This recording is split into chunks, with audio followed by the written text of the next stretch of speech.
Indian cinema అనగానే హిందీ సినిమానే అనేలా కలరిచ్చారు బాలీవుడ్ బాబులు. తెలుగు సినిమా దశ దిశలా వెలుక్కు ముందు విదేశీయులు అలాగే భావించేవారు. కానీ ఇప్పుడు మన తెలుగు సినిమా వెలుగులు చూశాక విదేశీయులు సైతం భారతీయ సినిమా అంటే హిందీ చిత్రసీమ మాత్రమే కాదనే సత్యాన్ని తెలుసుకున్నారు. అలా తెలుసుకునేలా చేసిన చిత్రం బాహుబలి, దాని సీక్వెల్. ఆ సినిమాతో ముంబైలోనే ప్రభాస్ కు ఎంతటి ఫాలోయింగ్ లభించిందో అందరికీ తెలుసు. అలాగే డైరెక్టర్ రాజమౌళి పేరు కాస్త టాప్ ఇండియన్ డైరెక్టర్స్ లిస్ట్ లో చేరిపోయింది. సాక్షాత్తు టైమ్ మ్యాగజైన్ సైతం కీర్తించిన మన సౌత్ డైరెక్టర్ మణిరత్నం కూడా రాజమౌళిని ఆకాశానికి ఎత్తేశారు. ఇవన్నీ చూసిన తరువాత తెలుగు సినిమా వెలుగులు చూసి కొందరు బాలీవుడ్ బాబులకు మైండ్ బ్లాక్ అయిందని చెప్పవచ్చు. దాంతో ఏదో ఒక రూపేణా తెలుగు సినిమాపై దాడికి పూనుకుంటున్నారు. ముఖ్యంగా అక్కడి మీడియాలో కొందరు రాజమౌళి సినిమాలు అనగానే కోడిగుడ్డుపై ఏకల పెరికే చందాన ప్రవర్తిస్తూ ఉంటారు. రాజమౌళి RRR ను సినిమాయే కాదని కొందరు వ్యాఖ్యానించారు. అదే సినిమా ఇండియాకు ఒరిజినల్ సాంగ్ కేటగిరీలో ఆస్కార్ను తీసుకురావడంతో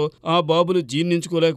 అలాగని బాలీవుడ్ లో అందరూ అట్టాంటోలే ఉన్నారనుకుంటే పొరపాటే. ఎందుకంటే మన తెలుగువారి ప్రతిభకు పట్టం కట్టాలని కొందరు ప్రయత్నిస్తున్నారు. అలాగే మన తెలుగు దర్శకుడు సందీప్ రెడ్డి వంగాతో కబీర్ సింగ్ నిర్మించారు ఉత్తరాది వారు. ఆ సినిమా ఘన విజయంతో మళ్లీ అసూయాంధకారులకు బైర్లు కమ్మాయి. ఆపై సందీప్ దర్శకత్వంలోనే రణబీర్ కపూర్ యానిమల్ రూపొంది ఘన విజయం సాధించింది. దాంతో మరింతగా ఢీలా పడిపోయారు. సందీప్ రెడ్డి కబీర్ సింగ్ లో నటించిన ఆదిల్ హుసేన్ ఆ సినిమాలో నటించి తప్పు చేశానని అప్పట్లో ఓ స్టేట్మెంట్ పడేశాడు. దానిపై రచ్చ సాగింది. ఇప్పుడు అతను మళ్లీ సీన్ లోకి వచ్చాడు. తాను డైరెక్టర్ సందీప్ రెడ్డిని ఏమీ అనలేదని, దర్శకుడే తనని గురించి తప్పుగా మాట్లాడాడని ఆదిల్ హుసేన్ ఆరోపించాడు. దాంతో మళ్లీ రచ్చ మొదలైంది. కల్కి 2898 ప్రభాస్ ను చూసి బఫూన్లా ఉన్నాడని నటుడు అర్షద్ వర్సి కామెంట్ చేయడం కూడా గొడవకు దారితీసింది. దీంతో అసలు అర్షద్ వర్సి అనే నటుడు ఒకరు ఉన్నారని చాలా రోజుల తరువాత జనం గుర్తు చేసుకున్నారు. అదే తీరుని ఇప్పుడు మళ్లీ ఆదిల్ హుసేన్ మన సందీప్ వంగాను కామెంట్ చేయడం మొదలెట్టాడు. ఇలాంటి వారు వీరే కాదు, బాలీవుడ్ లో ఎందరో తారసపడతారు. ఎందుకంటే తెలుగు సినిమా కారణంగానే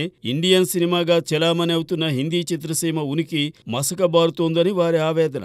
అయితే టాలెంట్ కు జై కొట్టే బాలీవుడ్ జనం మాత్రం తెలుగు డబ్బింగ్ మూవీస్ కు సైతం థియేటర్ల దగ్గర దారిస్తున్నారు. ఈలోగా మరెంతమంది బాలీవుడ్ బాబులు తెలుగు సినిమా జనాన్ని తలుచుకుంటూ ఉంటారో చూద్దాం.